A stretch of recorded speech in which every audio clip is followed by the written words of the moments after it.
বন্ধুরা, তোর মটরশুঁটি গাছে ফুল আসার পরে কিন্তু আবার একটা খাবার দিতে হবে। তো কিছু মটরশুঁটি আমার বড় হয়ে গেছে আর কিছু ফুল থেকে ফলে সেট হচ্ছে। আর এই সময় ফলগুলোর দানা মোটা করার জন্য কিন্তু আমাদেরকে একটা খাবার অবশ্যই দিতে হবে।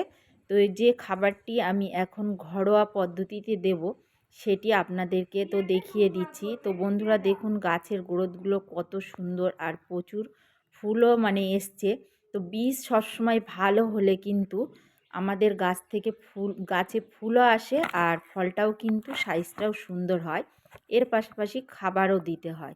তো প্রথমে আমি নিয়েছি সরিষার খোল ভেজানো পানি, আর নিয়েছি আমি এখানে 500 গ্রাম হচ্ছে গোবর সার। তো এটাকে ভালোভাবে মিশিয়ে নেব। মিশিয়ে নেবার পরে এবারে গাছে দেব।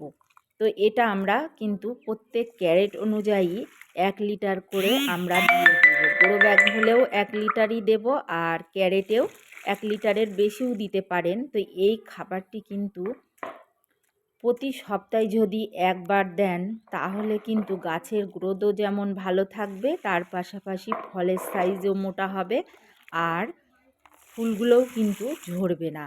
তো বন্ধুরা, গোবর সারে আছে নাইট্রোজেন, ফসফরাস, ক্যালসিয়াম, পটাশিয়াম। গোবর সারে কিন্তু প্রচুর পরিমাণ পুষ্টিগুণ থাকে। এর পাশাপাশি সরিষার খোলেও থাকে কিন্তু প্রচুর পরিমাণ নাইট্রোজেন, ফসফরাস, ক্যালসিয়াম। তো এই সব খাবারগুলো দিলে কিন্তু গাছের গ্রোথ ভালো হবে আর গাছ পুষ্টি পেয়ে যাবে আর ফলের সাইজটাও কিন্তু মোটা হবে। তাই আপনারাও কিন্তু মটরশুঁটি ছাদ বাগানে কিন্তু লাগিয়ে এইভাবে পরিচর্যা করুন, দেখবেন খুব সুন্দর ফলও পাবেন। তো আমার কিছু মটরশুঁটি হারভেস্ট করার মতো হয়ে গেছে, তো একটু বড় করে নিচ্ছি।